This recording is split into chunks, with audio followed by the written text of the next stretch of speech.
Hero दो होते हैं, एक जो मूवी में एक्टिंग करते हैं और दूसरे जो रियल हीरो होते हैं, यानी भारत के वीर जवान जो बॉर्डर पर तैनात होते हैं। आज बात करेंगे 1971 भारत पाकिस्तान युद्ध की, जिसमें 5 सैनिकों ने शहादत दी और भारत को शानदार जीत दिलाई। इस युद्ध में लगभग 92,000 पाकिस्तान के सैनिकों ने समर्पण कर दिया था। नमस्कार, मेरा नाम है साहिल अस्थाना और आप देख रहे हैं हालचाल। युद्ध इतना भीषण था कि उसकी चीखें आज भी कई जगह पर सुनाई देती है, यानी उसकी निशान दिखाई आज भी देती है। 1971 की युद्ध के समय दोनों ही तरफ यानी भारत पाकिस्तान दोनों तरफ से युद्ध की चीख सुनाई दी। इस युद्ध में भारतीय सेना की वीरता और पराक्रम का शानदार उदाहरण पेश किया।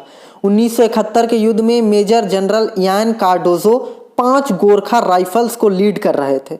जब वो पाकिस्तानी सेना को धूल चटा रहे थे, उसी वक्त उनका एक पैर लाइनमाइन ब्लास्ट में बुरी तरह जख्मी हो गया, मगर उन्होंने अदम्य साहस का परिचय देते हुए बिना सोचे उस पैर को अपने ही चाकू से काट दिया।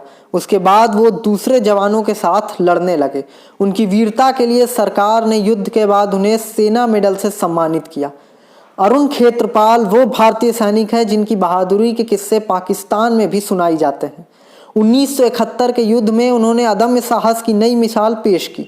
जब वो शंकरगढ़ में भारतीय सेना के लिए लड़ रहे थे, तब उनके सीनियर्स ने खेत्रपाल को वापस आने को कहा, क्योंकि पाकिस्तानी सेना के 4 टैंकों को उड़ाने के बाद वो भी जख्मी हो गए थे, लेकिन वो पीछे हटने को तैयार नहीं हुए और मरते दम तक अपने देश के लिए लड़ते रहे। उन्हें मरणोपरांत भारतीय सेना ने परमवीर चक्र से सम्मानित भी किया था। इस युद्ध में मेजर होशियार सिंह के योगदान को भी भुलाया नहीं जा सकता। युद्ध में जब पाकिस्तानी सेना ने शंकरगढ़ पर कब्जा किया, तब उनकी बटालियन को बसंतर नदी पर एक पुल निर्माण करने का काम सौंपा गया। पाक सेना ने उस नदी के किनारे लैंडमाइंस बिछा दी और सेना भी भारी संख्या में तैनात कर दी, मगर होशियार सिंह अपने जवानों के साथ आगे बढ़े और पाक सेना को कड़ी टक्कर दी। जख्मी हालत में भी वो अपनी बटालियन के साथ खड़े रहे। लगातार हो रहे हमले से पाकिस्तान सेना भाग खड़ी हुई और पीछे अपने 85 शहीद सैनिकों को भी छोड़ गई। उन्हें परमवीर चक्र से भी सम्मानित किया गया था। 14 दिसंबर की रात को पाकिस्तानी एयरफोर्स ने श्रीनगर बेस पर हमला किया।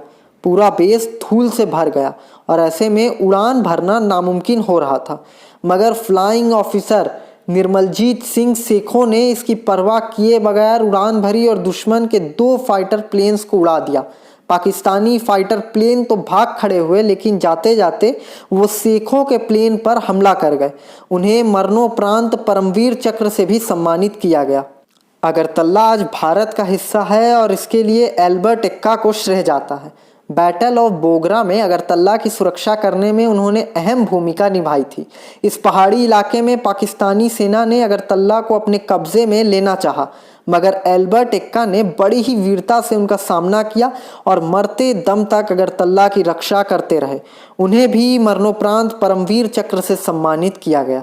भारत में ऐसे कई वीर जवान हैं जिनकी कहानियां सामने आएंगी जब भी आप युद्ध के विषय में पढ़ेंगे, लेकिन हम जब भी ऐसी कहानियों को पढ़ते हैं, हमारा सीना चौड़ा हो जाता है और हम गर्व से ये कह सकते हैं कि हमारे भारतीय जवान बॉर्डर पर तैनात हैं और उसके चलते हम सुकून से आज अपने अपने घरों में हैं और हमें जो करना है हम वो कार्य आराम से कर सकते हैं। तो भारतीय जवान को हमारा सैल्यूट है। और अगर आपको ये वीडियो पसंद आई तो इसे शेयर करें और तब तक के लिए देखते रहें